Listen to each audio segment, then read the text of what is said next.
ಬೆಳಕನ್ನು ಚಾಳಿ ಮನೆ ಮಂದಿಗೆ ಅಂತೇಳಿ ಇವತ್ತೇನು ಮುಖ್ಯಮಂತ್ರಿಗಳ ಆಡಳಿತ ವೈಖರಿ ಇವರು ಅವರ ಬೇರೆ ಬೇರೆ ಸಮುದಾಯಗಳ ಮಧ್ಯೆ ಬೆಂಕಿ ಹತ್ತಕ್ಕಂಥ ಕೆಲಸ ಏನು ಮಾಡ್ತಾರೆ, ಅದರಿಂದ ಭಾಳ ಬೇರೆಯವರು ಕೂಡ ಅದರಿಂದ ಪ್ರೇರಣೆ ಪಡ್ಕೊಂಡಂಗೆ ಕಾಣ್ತಾರೆ.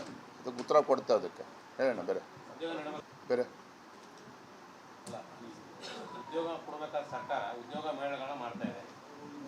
ದೊಡ್ಡ ದೊಡ್ಡ ಉದ್ಯೋಗ ಮಾಡಿ 1 ಲಕ್ಷ 2 ಲಕ್ಷ ಕೊಡ್ತಂದ್ರೆ ನಿನ್ನೆ 1200 ಜನಕ್ಕೆ ಮಾತ್ರ ಉದ್ಯೋಗ ಕೊಟ್ಟಿದ್ದಾರೆ.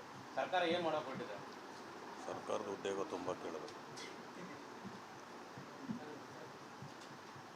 ಕಾಂಗ್ರೆಸ್ ಸರ್ಕಾರ ಬಂದಾಗಿನಿಂದ ಎಷ್ಟು ಕೈಗಾರಿಕೆಗಳು ಬಂದಿದ್ದಾವೆ ನಮ್ಮ ರಾಜ್ಯದಲ್ಲಿ ಅಂತೇಳಿ ತಾವು ಪ್ರಿಯಾಂಕಾ ಖರ್ಗೆಗೂ ಕೇಳಿ, ರಾಜ್ಯದ ಮುಖ್ಯಮಂತ್ರಿಗಳು ಕೇಳಿ. ನಮ್ಮ ರಾಜ್ಯದಲ್ಲಿ ಆ ರೀತಿ ಪೂರಕವಾಗಿರ್ತಕ್ಕಂಥ ಒಂದು ವಾತಾವರಣ ನಿರ್ಮಾಣ ಆಗಿಲ್ಲ. ಇವತ್ತು ಪಾಪ MB ಪಾಟೀಲ್ ಅವರು ಗ್ಲೋಬಲ್ ಇನ್ವೆಸ್ಟರ್ಸ್ ಮೀಟ್ ಮಾಡಿದ್ರು, ಎಲ್ಲವೂ ಮಾಡಿದರೆ ಕೋಟ್ಯಾಂತರ ರೂಪಾಯಿ ಖರ್ಚು ಕೂಡ ಆಗಿದೆ, ಸುಮಾರು 8-10 ಲಕ್ಷ ಕೋಟಿ ಬರ್ತದೆ ಅಂತೇಳಿ ಅವರು ಕೂಡ ಹೇಳಿದ್ದಾರೆ. ಆದರೆ ಇವತ್ತಿನ ರಾಜ್ಯದ ವಾತಾವರಣ ನೋಡಿದರೆ ಆ ರೀತಿ ನನಗಂತೂ ಅನ್ನಿಸ್ತಾ ಇಲ್ಲ. ಇರ್ತಕ್ಕಂಥ ಉದ್ಯಮಿಗಳು ಹೊರ ರಾಜ್ಯಕ್ಕೆ ಹೋಗ್ತಿದ್ದಾರೆ ಹೊರತು ಇಲ್ಲಿ ಯಾವುದೇ ರೀತಿ ಯುವಕರಿಗೆ ಅನುಕೂಲ ಆಗೋ ನಿಟ್ಟಿನಲ್ಲಿ ಯಾವುದೇ ರೀತಿ ಕಾರ್ಯಕ್ರಮಗಳನ್ನು ರಾಜ್ಯ ಸರ್ಕಾರ ರೂಪಿಸ್ತಾ ಇಲ್ಲ. ಉದ್ಯಮಿಗಳನ್ನು ರಾಜ್ಯಕ್ಕೆ ಕರೆತರ್ತಕ್ಕಂಥ ಯಾವುದೇ ಒಂದು ಕ್ರಿಯಾಶೀಲ ಯೋಜನೆಗಳು ರಾಜ್ಯ ಸರ್ಕಾರ ನೀಡ್ತಾ ಇಲ್ಲ. ಮತ್ತೊಂದು ಕಡೆ ರಾಜ್ಯ ಸರ್ಕಾರ ಹಾಗಾಗಿ ಮುಂಚಿತವಾಗಿ ತೀರ್ಮಾನ ಮಾಡಿ ಇವತ್ತು ಯುವಕರಿಗೂ ಕೂಡ ನಾವು ಹಣವನ್ನು ಕೊಡ್ತೇವೆ ಅಂತೇಳಿ ಅದು ಕೂಡ ಸರಿಯಾಗಿ ಕೊಡ್ತಾ ಇಲ್ಲ. ಒಟ್ಟಾರೆಯಾಗಿ ಈ ರಾಜ್ಯ ಸರ್ಕಾರದ ಉದ್ಯೋಗ ನೀತಿಗಳಿರ್ಬೋದು, ಶಿಕ್ಷಣ ನೀತಿ ಇರ್ಬೋದು. ಇವತ್ತು ನೋಡಿ, ಶಿಕ್ಷಣ ನೀತಿ ಬಗ್ಗೆ ನಾವು ಚರ್ಚೆ ಮಾಡ್ತಾ ಇಲ್ಲ. ರಾಷ್ಟ್ರೀಯ ಶಿಕ್ಷಣ ನೀತಿಯನ್ನು ನಿಲ್ಲಿಸಿ ರಾಜ್ಯ ಸರ್ಕಾರದ ಪರಿಸ್ಥಿತಿ ಏನಂದರೆ, ಇವತ್ತು ರಾಜ್ಯದ ನೂತನ ಶಿಕ್ಷಣ ನೀತಿಯನ್ನು ಅನುಷ್ಠಾನ ಮಾಡ್ತೇವೆ, ಅದನ್ನು ತರ್ತೇವೆ ಅಂತ ಹೇಳಿದ್ರು ನೂತನ ಶಿಕ್ಷಣ ನೀತಿನೂ ಕೂಡ ಅವ್ರು ತರ್ತಾ ಇಲ್ಲ. ನಮ್ಮ ಕೇಂದ್ರ ಸರ್ಕಾರದ ರಾಷ್ಟ್ರೀಯ ಶಿಕ್ಷಣ ನೀತಿ ಕೂಡ ಕಲ್ಲಾಗ್ತಕ್ಕಂಥ ಕೆಲಸ ಮಾಡ್ತಾ ಇದ್ದಾರೆ. ಒಟ್ಟಾರೆಯಾಗಿ ರಾಜ್ಯದ ಯಾವುದೇ ವಿಚಾರದ ಬಗ್ಗೆ ಗಂಭೀರವಾಗಿ ರಾಜ್ಯ ಸರ್ಕಾರ ತೆಗೆದುಕೊಳ್ತಾ ಇಲ್ಲ.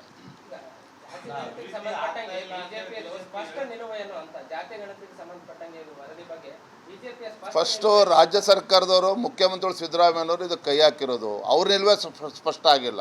ಇನ್ನು ನಮ್ಮ ನಿಲುವು ತೊಗೊಂಡು ಏನು ಮಾಡ್ತೀರಿ? ನಮ್ಮ ನಿಲುವು ಸ್ಪಷ್ಟ ಇದೆ. ಭಾರತೀಯ ಜನತಾ ಪಾರ್ಟಿ ಹಿಂದುಳಿದ ವರ್ಗಗಳ ಕಲ್ಯಾಣ ಆಗಬೇಕು, ಅವರ ಸಾಮಾಜಿಕ, ಆರ್ಥಿಕ, ಶೈಕ್ಷಣಿಕ ಅಭಿವೃದ್ಧಿ ಆಗಬೇಕು, ಅದ್ರ ಬದ್ಧತೆ ಭಾರತೀಯ ಜನತಾ ಪಾರ್ಟಿಗಿದೆ. ಆದರೆ ರಾಜ್ಯದ ಮುಖ್ಯಮಂತ್ರಿಗಳಿಗಿಲ್ಲ. ಅವರು ಸ್ಪಷ್ಟತೆ ಕೊಡಲಿ, ಆಮೇಲೆ ಅದ್ರ ಬಗ್ಗೆ ಮಾತನಾಡಿ. ನೋಡ್ರಿ, ಹಿಂದುಳಿದ ಆಯೋಗದ ನಿಯಮ ಪ್ರಕಾರ 10 ವರ್ಷಕ್ಕೊಮ್ಮೆ ಆಗಬೇಕು.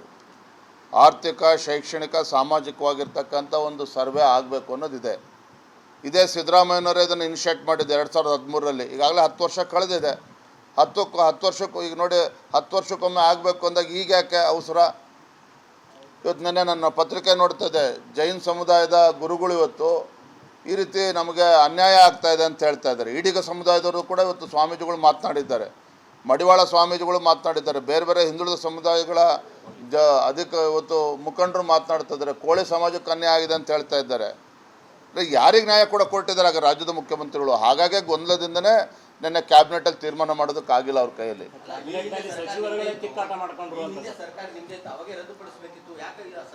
ಆಯ್ತು ರೀ, ಫಸ್ಟು ಯಾರು ಅನುಷ್ಠಾನ ಮಾಡಬೇಕು ಅಂತೇಳಿ ಸರ್ವೆ ಮಾಡಿಸಿದ್ರು, ಅವ್ರು ಯಾಕೆ ಅನುಷ್ಠಾನ ಮಾಡಿಲ್ಲ ಉತ್ತರ ಕೊಡಲಿ. ಅವ್ರು ಉತ್ತರ ಕೊಟ್ಮೇಲೆ ನಾವು ಯಾಕೆ ರದ್ದು ಮಾಡಿಲ್ಲ, ಆಮೇಲೆ ಹೇಳ್ತೇವೆ. ಥ್ಯಾಂಕ್ ಯು, ಧನ್ಯವಾದ.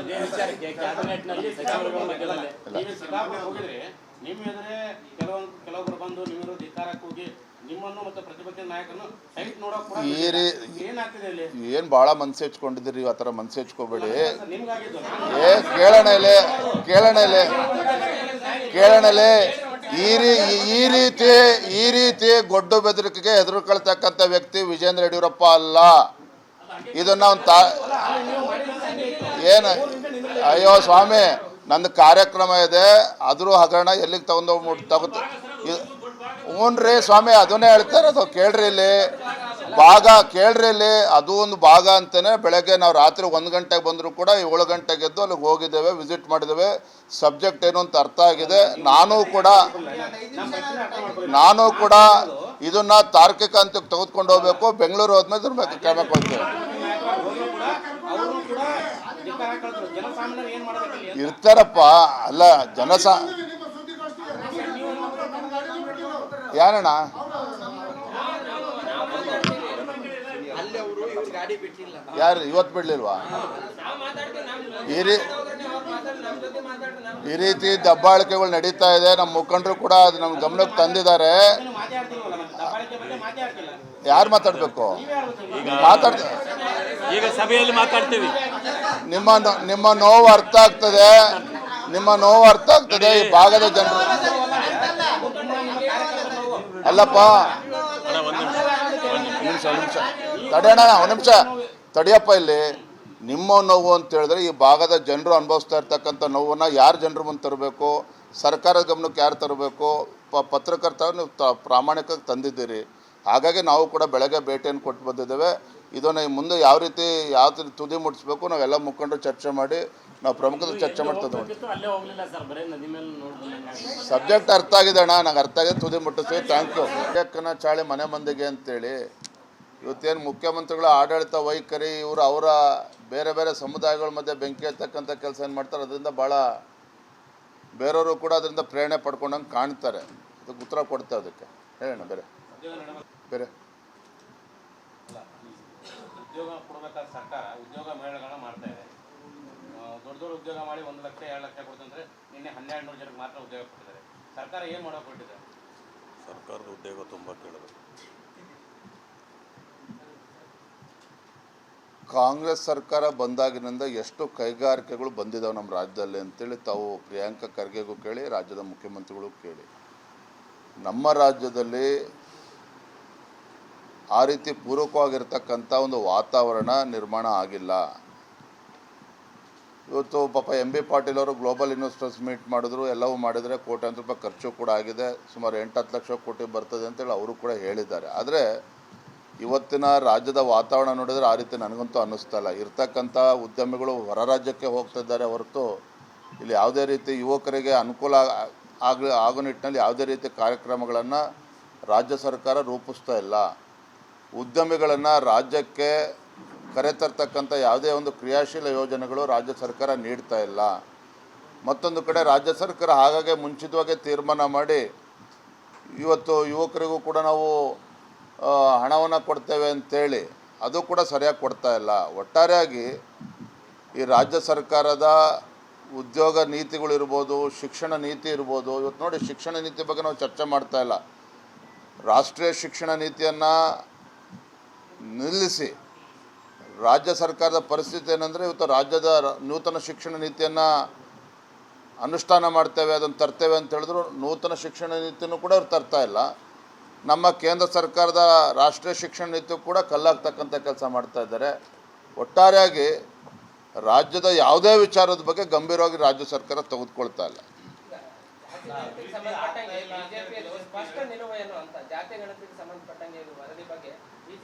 ಫಸ್ಟು ರಾಜ್ಯ ಸರ್ಕಾರದವರು ಮುಖ್ಯಮಂತ್ರಿಗಳು ಸಿದ್ದರಾಮಯ್ಯನವರು ಇದು ಕೈ ಹಾಕಿರೋದು. ಅವ್ರ ನಿಲುವೇ ಸ್ಪಷ್ಟ ಆಗಿಲ್ಲ. ಇನ್ನು ನಮ್ಮ ನಿಲುವು ತೊಗೊಂಡು ಏನು ಮಾಡ್ತೀರಿ? ನಮ್ಮ ನಿಲುವು ಸ್ಪಷ್ಟ ಇದೆ. ಭಾರತೀಯ ಜನತಾ ಪಾರ್ಟಿ ಹಿಂದುಳಿದ ವರ್ಗಗಳ ಕಲ್ಯಾಣ ಆಗಬೇಕು, ಅವರ ಸಾಮಾಜಿಕ, ಆರ್ಥಿಕ, ಶೈಕ್ಷಣಿಕ ಅಭಿವೃದ್ಧಿ ಆಗಬೇಕು, ಅದ್ರ ಬದ್ಧತೆ ಭಾರತೀಯ ಜನತಾ ಪಾರ್ಟಿಗಿದೆ. ಆದರೆ ರಾಜ್ಯದ ಮುಖ್ಯಮಂತ್ರಿಗಳಿಗಿಲ್ಲ. ಅವರು ಸ್ಪಷ್ಟತೆ ಕೊಡಲಿ, ಆಮೇಲೆ ಅದ್ರ ಬಗ್ಗೆ ಮಾತನಾಡಿ. ನೋಡ್ರಿ, ಹಿಂದುಳಿದ ಆಯೋಗದ ನಿಯಮ ಪ್ರಕಾರ 10 ವರ್ಷಕ್ಕೊಮ್ಮೆ ಆಗಬೇಕು. ಆರ್ಥಿಕ, ಶೈಕ್ಷಣಿಕ, ಸಾಮಾಜಿಕವಾಗಿರ್ತಕ್ಕಂಥ ಒಂದು ಸರ್ವೆ ಆಗಬೇಕು ಅನ್ನೋದಿದೆ. ಇದೇ ಸಿದ್ದರಾಮಯ್ಯನವರೇ ಇದನ್ನು ಇನಿಷಿಯೇಟ್ ಮಾಡಿದ್ದೆ 2013ರಲ್ಲಿ. ಈಗಾಗಲೇ 10 ವರ್ಷ ಕಳೆದಿದೆ. 10 ವರ್ಷಕ್ಕೂ ಈಗ ನೋಡಿ, 10 ವರ್ಷಕ್ಕೊಮ್ಮೆ ಆಗಬೇಕು ಅಂದಾಗ ಈಗ ಯಾಕೆ ಅವಸರ? ಇವತ್ತು ನೆನ್ನೆ ನನ್ನ ಪತ್ರಿಕೆ ನೋಡ್ತಿದ್ದೆ, ಜೈನ್ ಸಮುದಾಯದ ಗುರುಗಳು ಇವತ್ತು ಈ ರೀತಿ ನಮಗೆ ಅನ್ಯಾಯ ಆಗ್ತಾಯಿದೆ ಅಂತ ಹೇಳ್ತಾ ಇದ್ದಾರೆ. ಈಡಿಗ ಸಮುದಾಯದವರು ಕೂಡ ಇವತ್ತು ಸ್ವಾಮೀಜಿಗಳು ಮಾತನಾಡಿದ್ದಾರೆ, ಮಡಿವಾಳ ಸ್ವಾಮೀಜಿಗಳು ಮಾತನಾಡಿದ್ದಾರೆ, ಬೇರೆ ಬೇರೆ ಹಿಂದುಳಿದ ಸಮುದಾಯಗಳ ಇವತ್ತು ಮುಖಂಡರು ಮಾತನಾಡ್ತಾ ಇದ್ದಾರೆ. ಕೋಳಿ ಸಮಾಜಕ್ಕೆ ಅನ್ಯಾಯ ಆಗಿದೆ ಅಂತ ಹೇಳ್ತಾ ಇದ್ದಾರೆ. ಯಾರಿಗೆ ನ್ಯಾಯ ಕೂಡ ಕೊಟ್ಟಿದ್ದಾರೆ ಆಗ ರಾಜ್ಯದ ಮುಖ್ಯಮಂತ್ರಿಗಳು? ಹಾಗಾಗಿ ಗೊಂದಲದಿಂದನೇ ನಿನ್ನೆ ಕ್ಯಾಬಿನೆಟಲ್ಲಿ ತೀರ್ಮಾನ ಮಾಡೋದಕ್ಕಾಗಿಲ್ಲ ಅವ್ರ ಕೈಯಲ್ಲಿ.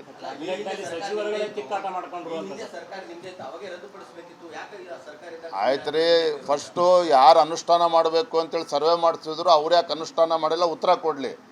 ಅವ್ರು ಉತ್ತರ ಕೊಟ್ಮೇಲೆ ನಾವು ಯಾಕೆ ರದ್ದು ಮಾಡಿಲ್ಲ ಆಮೇಲೆ ಹೇಳ್ತೇವೆ. ಥ್ಯಾಂಕ್ ಯು, ಧನ್ಯವಾದ.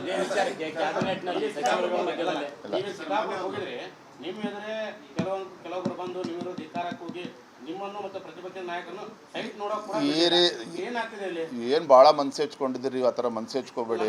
ನಿಮ್ಗಾಗಿದ್ದು ಕೇಳಣಲೆ ಈ ರೀತಿ ಗೊಡ್ಡು ಬೆದರಿಕೆಗೆ ಹೆದರ್ಕೊಳ್ತಕ್ಕಂಥ ವ್ಯಕ್ತಿ ವಿಜೇಂದ್ರ ಯಡಿಯೂರಪ್ಪ ಅಲ್ಲ. ಇದನ್ನ ಏನು ಅಯ್ಯೋ ಸ್ವಾಮಿ, ನಂದು ಕಾರ್ಯಕ್ರಮ ಇದೆ, ಅದ್ರ ಹಗರಣ ಎಲ್ಲಿಗೆ ಹ್ಞೂನ್ರಿ ಸ್ವಾಮಿ, ಅದನ್ನೇ ಹೇಳ್ತಾ ಇರೋದು. ಕೇಳ್ರಿ ಇಲ್ಲಿ ಕೇಳ್ರಿ ಇಲ್ಲಿ, ಅದು ಒಂದು ಭಾಗ ಅಂತಲೇ ಬೆಳಗ್ಗೆ ನಾವು ರಾತ್ರಿ 1 ಗಂಟೆಗೆ ಬಂದರೂ ಕೂಡ 7 ಗಂಟೆಗೆ ಎದ್ದು ಅಲ್ಲಿಗೆ ಹೋಗಿದ್ದೇವೆ, ವಿಸಿಟ್ ಮಾಡಿದ್ದೇವೆ.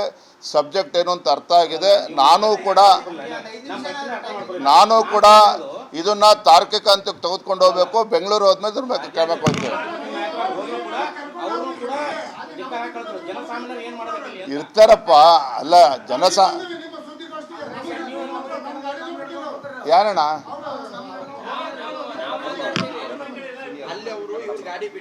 ಯಾರು ಇವತ್ತು ಬಿಡ್ಲಿಲ್ವಾ?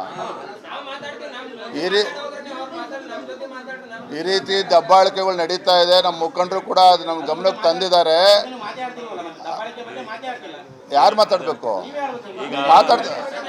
ಈಗ ಸಭೆಯಲ್ಲಿ ಮಾತಾಡ್ತೀವಿ. ನಿಮ್ಮ ನೋವು ಅರ್ಥ ಆಗ್ತದೆ, ಈ ಭಾಗದ ಜನರು. ಅಲ್ಲಪ್ಪ, ನಿಮಿಷ ತಡೆಯೋಣ, ಒಂದು ನಿಮಿಷ ತಡಿಯಪ್ಪ. ಇಲ್ಲಿ ನಿಮ್ಮ ನೋವು ಅಂತ ಹೇಳಿದ್ರೆ ಈ ಭಾಗದ ಜನರು ಅನುಭವಿಸ್ತಾ ಇರ್ತಕ್ಕಂಥ ನೋವನ್ನು ಯಾರು ಜನರ ಮುಂದೆ ತರಬೇಕು? ಸರ್ಕಾರದ ಗಮನಕ್ಕೆ ಯಾರು ತರಬೇಕು? ಪತ್ರಕರ್ತ ನೀವು ಪ್ರಾಮಾಣಿಕವಾಗಿ ತಂದಿದ್ದೀರಿ. ಹಾಗಾಗಿ ನಾವು ಕೂಡ ಬೆಳಗ್ಗೆ ಭೇಟಿಯನ್ನು ಕೊಟ್ಟು ಬಂದಿದ್ದೇವೆ. ಇದನ್ನು ಮುಂದೆ ಯಾವ ರೀತಿ ತುದಿ ಮುಟ್ಟಿಸ್ಬೇಕು ನಾವೆಲ್ಲ ಮುಖಂಡರು ಚರ್ಚೆ ಮಾಡಿ ನಾವು ಪ್ರಮುಖರು ಚರ್ಚೆ ಮಾಡ್ತದೆ. ಸಬ್ಜೆಕ್ಟ್ ಅರ್ಥ ಆಗಿದೆ ಅಣ್ಣ, ನಂಗೆ ಅರ್ಥ ಆಗಿದೆ, ತುದಿ ಮುಟ್ಟಿಸ್ತೀವಿ. Thank you.